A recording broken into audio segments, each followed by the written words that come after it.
fast. Yan. So, syempre kailangan natin ng coffee. You know, guys, I am very big on YouTube binging, especially when there's no work or if it's the weekend. I just, line up all the videos that I want to watch. And syempre, dahil din sa career path ko, I always binge food-related YouTube videos. And these guys, I was actually lucky enough to get these books by my favorite people and entities in the YouTube culinary universe. One by Joshua Weissman, Binging with Babish, Tasty, these guys. So today, naisip namin, why not try their recipes? Because, I started out with cookbooks, and one major problem that I encountered is there are ingredients mentioned in their books that aren't available here. What's normal there might be like hard to find here or non-existent at all. Like when I started baking, there were things called self-rising flour, cornmeal. We didn't have that like 10 years ago. Now, we can just easily go to any imported section of the groceries and find it there. So today, that's what we're gonna do. We're gonna try to replicate their recipes and try to see if there are any local substitutes that you can use. Right, so, syempre, dito tayo sa favorite ko, si Joshua. And, I recently, I binge a lot and I backtrack kahit yung mga videos na like a year ago. So, one thing that caught my eye is this one. Anything involving a guest or a relative really catches my eye because I think pag mag-isa lang yung YouTube person, kind of boring. So this episode, he featured this mom and they tried to do like a mom versus Josh thing, but the mom prevailed. That's why we're gonna try this today. So from the list of ingredients, I can already see unfamiliar things like it's asking for 4 tenderized cube steaks. Now, top of my head, correct me if I'm wrong, cube steaks are actually either top round or sirloin. So either nasa likod or malapit sa likod nila. Likod, hind legs, or sa taas, somewhere here near the tenderloin. That is tenderized and flattened, as in pounded with a mallet. Ayan, so yung advice na sa video niya is you can have it done at your local butchers. They don't do that. So, sariling sikap tayo. Kung wala tayong mallet, you can always use a heavy pan, anything that's flat, just make sure it's clean. Rolling pin would do a bottle of wine. Bottle of wines are usually super sturdy anyway. So, next is buttermilk. Ayan. Sige, fine. Makakahanap ka ng buttermilk, but it's like, 3 times the price of your regular fresh milk. So, we are gonna show you a substitute for that today. Saltine crackers, we know that, but we don't buy it kasi nasa imported section lang siya lagi. And of course, we have our ever reliable biscuit that I will show you later. Everything else unbleached all-purpose flour. See, ang dami. First 4 ingredients ang hirap na agad hanapin or i-figure out kung ano. So, the 4th one is the unbleached all-purpose flour. Basically, unbleached is less processed all-purpose flour than the regular thing that we see in groceries. Now, wala siya masyadong difference in texture as a result. More of the color. It tends to be darker, a bit coarse, but not as coarse as bread flour. Yun lang. Basically, you can interchange it equal amounts. Salt, pepper, high heat oil. Everything else, madali nang mahanap. Ayan. I think, let's get ready to cook.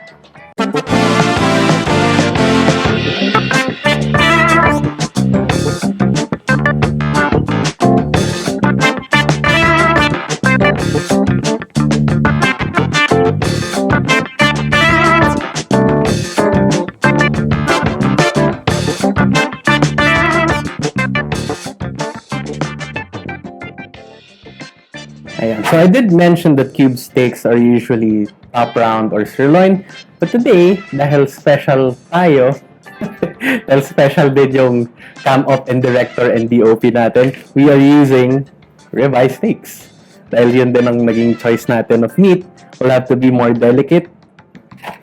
Yeah, since seeing as medyo... But it doesn't matter, kahit mabutas siya or something, mareremedyohan natin yan when we bread it. Okay, so let's start.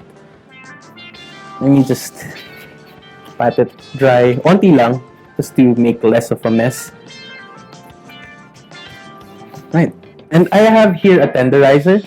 Actually, very useful siya if you like frying things like chicken or this one. Kasi ang problem natin sa frying is it doesn't really cook all at the same time, especially pag di pantay. If you notice, try to fry a whole chicken breast fillet.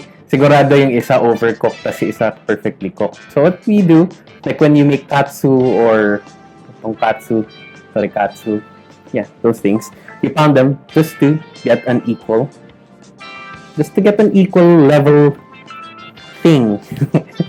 Right, so I'm gonna pound with the flat part of my mallet dahil nga nakita ko naman na medyo gutay-gutay yung meat natin.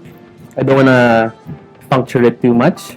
And this is actually good enough. That was quick. I expected more resistance, but then I remembered this was a ribeye. Don't get mad. We do this for the heck of it. AKA para sa content. And so this is good enough, around 1/4 of an inch. I feel like it would fry well. And also, the objective is to get like this flat steak. Carefully set it aside. And let's do another one.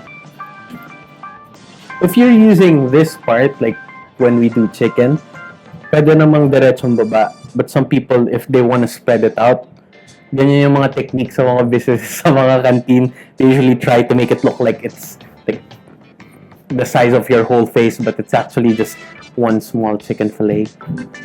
They usually like, the motion is downwards then outwards. Parang medyo pa-J siya ng onte. See, so it's kind of spreading out, but that's not our thing today. We just want to level the steak. Is it level? Yes. I'm gonna set this aside and move on to the next step, which is preparing my buttermilk so that I can soak these guys agad. Behind me. Okay, so wala tayong buttermilk because it's expensive. And I refuse to buy that expensive buttermilk. So what we do is, we take our fresh milk, about 2 cups. I feel like 1.5 cups would be fine. Yeah, let's do 2 cups. Undecided. Ayan. And then we add some acid. Now you can use some lemon, vinegar, or any type of acid. But the thing is, we want something that won't really have any additional flavors. Well, calamansi tayo dahil ito yung pinakamadaling mahanap and the least expensive. You know what?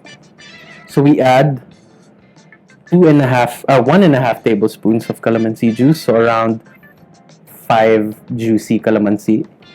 Okay, then we mix it up. And so the acid will kind of curdle the butter. So the acid will kind of curdle the milk,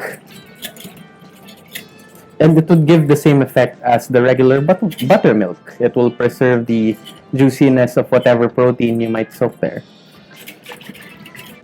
Ganun. Yan.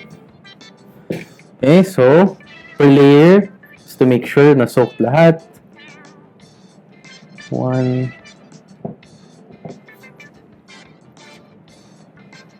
2.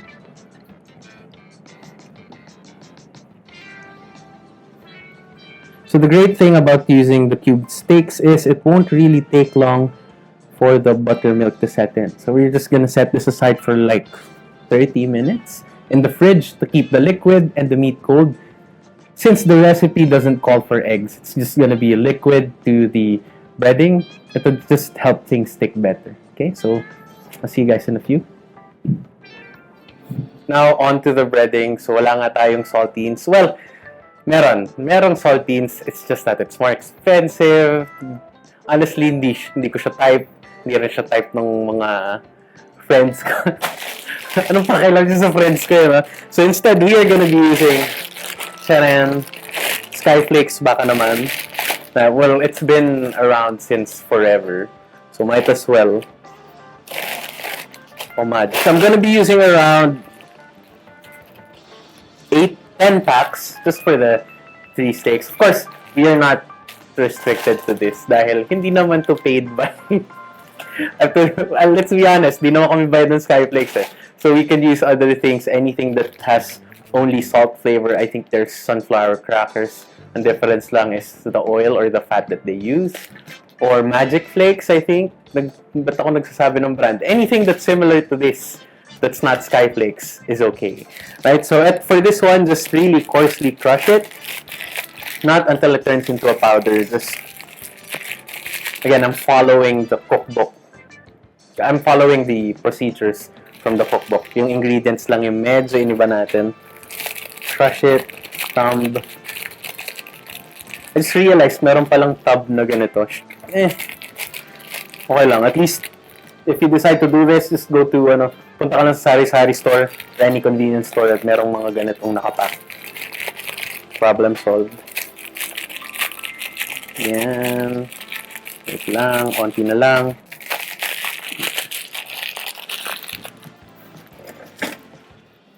Magic. So yeah, 10 packs. I'm gonna set this aside. Get my bowl.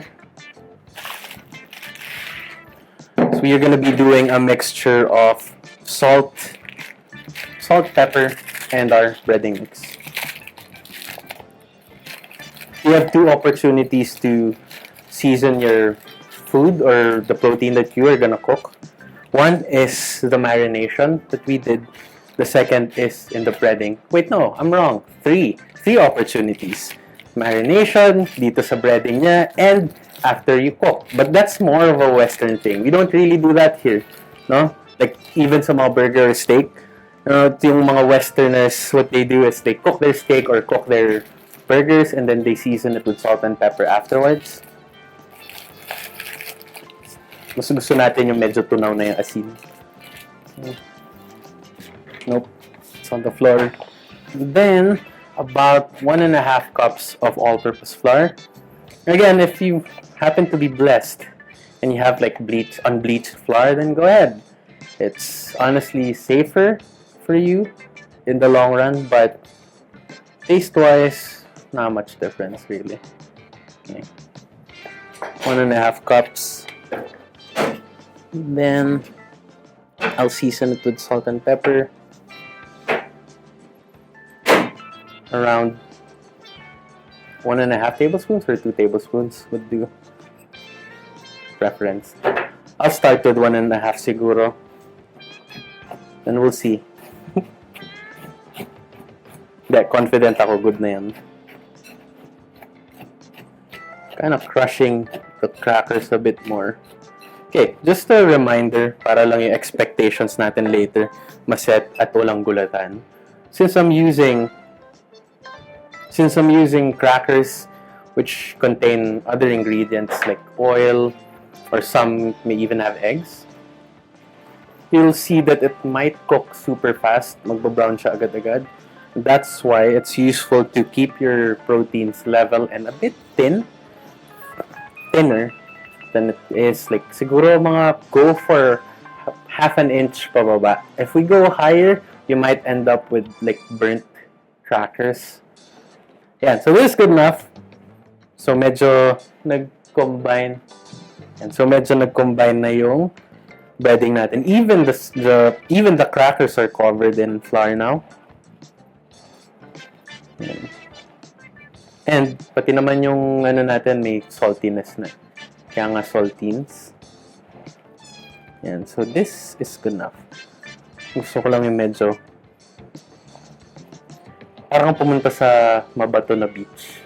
Yan. Yan yung feeling. Right? So now it's time to bread and then fry. Right. So far so good. We have followed the instructions to the T. Not really. Just the idea of it. I did. So now it's time to bread and fry. What we can do is like fry and then heat up the oil, then start breading. Because what I like to do is let the pieces of meat stand before I fry so that it gets the chance to fully hydrate and stick. The breading has the chance to fully hydrate and stick to the meat. So, since wala siyang minention na temp, ako na lang magbabanggit ng temp sa inyo. 170 to 180 degrees Celsius is fine. Since itong meat na to super fresh, no need to really fully cook it. I mean, I feel like people would get mad if I did.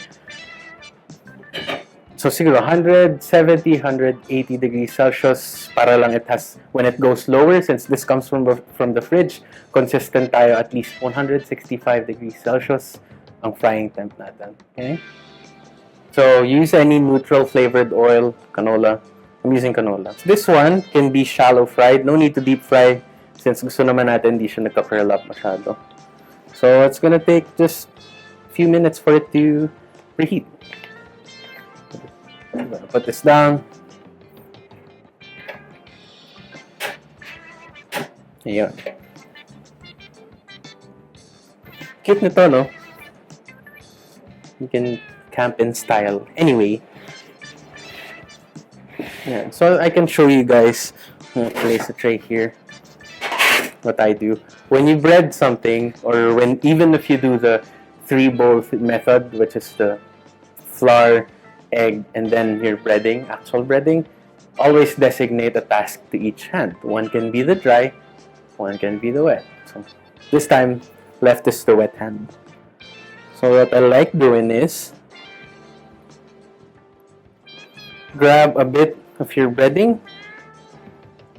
rip the excess, and then just go to town.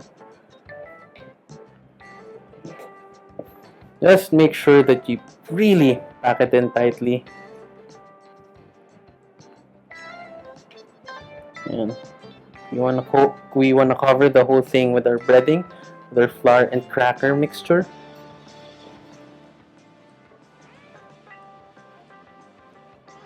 Yeah, mukha siyang weird. Don't worry. Oh no, baliktad. I put it in the wrong tray. Whatever. Yeah. I'm gonna let it stand there for a few minutes. Sakto yan. Once this is hot enough, sige, kung wala kayong thermometer or anything that can identify the temp, there are a few signs that you can look for. Never throw water in your oil kasi baka masabugan kayo. We don't want that. You can like put a bit of flour. Tapos once it like boils or biglang may mga tiny bubbles na rapid yung flour nyo, that means it's ready. One thing that you can also look for is the oil will be shimmering. Or if you have anything that's wooden here, and you place it here into your oil, pag nakita nyo na meron siyang bubbles or tiny bubbles, that means you're ready to fry. So dito, not yet. Might as well get the actual temp.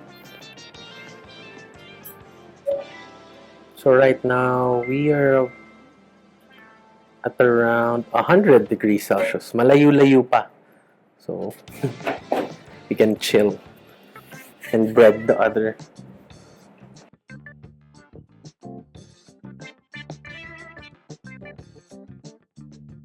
Right, so our oil right now is at around 175 degrees Celsius.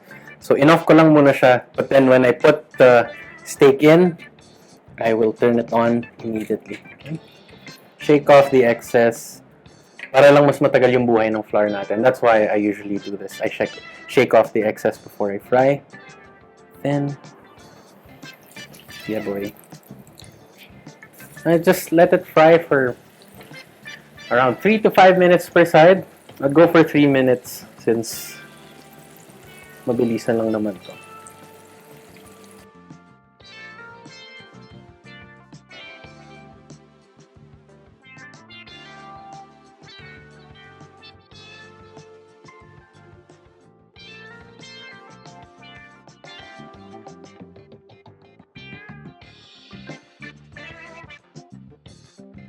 Alright, so on to the gravy. So the gravy calls for the oil that you used for frying and or new butter, some milk, salt and pepper, and of course the thickening agent would be the all-purpose flour. For us, we're still gonna do the same thing, but kind of different process. So first, I'm gonna add some all-purpose flour. I want to toast it a bit so it gets more color and get that nutty flavor once we make our thickening agent, like a roux, if you want to be technical about it. It's good enough. 1/4 cup.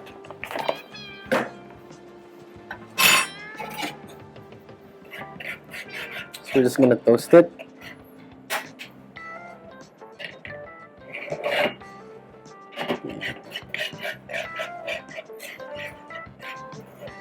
Just get a bit of color. No need to like brown it completely. Just peanut brown. Light brown. Wallet brown. Like this brown. You know what? I'll just show you guys when it's ready. And you'll see the color that I'm talking about. So the reason why we're toasting is more of just color and super, really just a hint of different flavor. Siyempre, pag nasunog to, you'll notice the difference in the taste right away.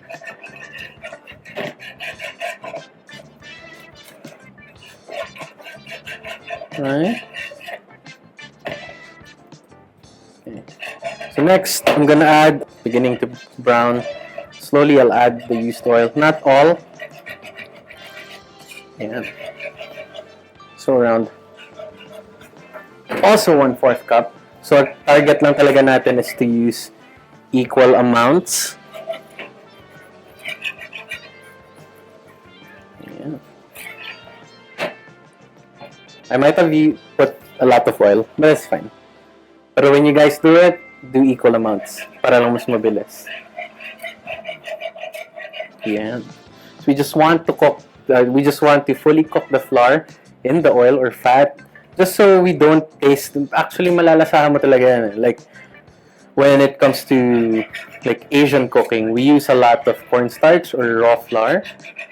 Medyo malalasahan mo talaga yung difference ng luto at hindi. So objective lang natin dito is to get rid of that raw flour flavor. That's good to go. We're gonna add milk.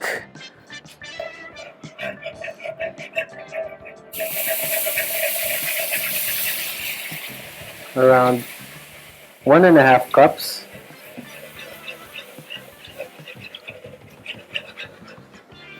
Fresh milk.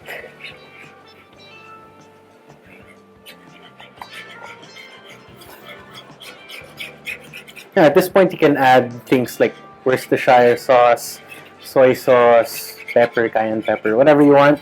But we want to be faithful to the recipe and just season it with some salt and pepper. Again, nag-deviate lang tayo because we browned our all-purpose flour a bit. It's more of preference. That's the thing with cooking naman eh. And also one of the things that I learned in school. Diba? Sunod muna tayo sa books, sunod tayo sa teachers. And then once we get the hang of it, that's when we do our thing. Might need to add a few more. You know what? It's actually 2 cups of milk. I'm gonna mix it until it's smooth.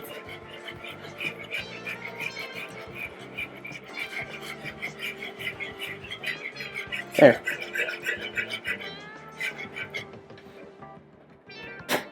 Well, since we are in the Philippines, syempre, dito tayo sa true love natin, which is plain rice.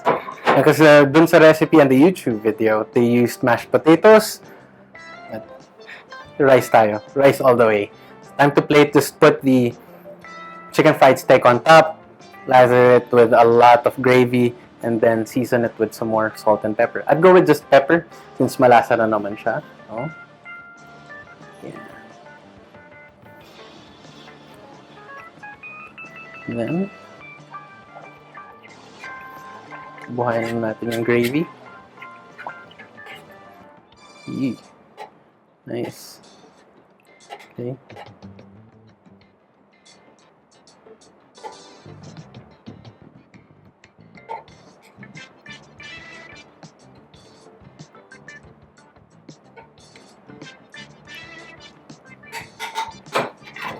I'm gonna, of course, gravy and rice. Rice ba agad? Yeah, rice agad. Smother it with some more gravy. It's a big bite.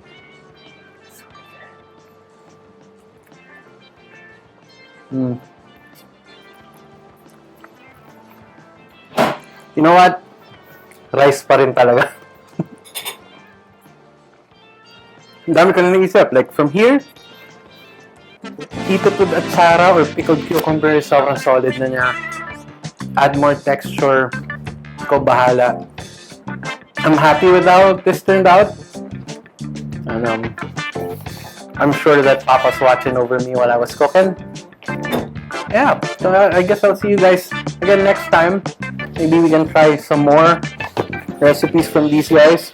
I don't know, comment na lang siguro if meron kayong suggestion or kami mismo maghahanap. Ngayon palang maghahanap na ako.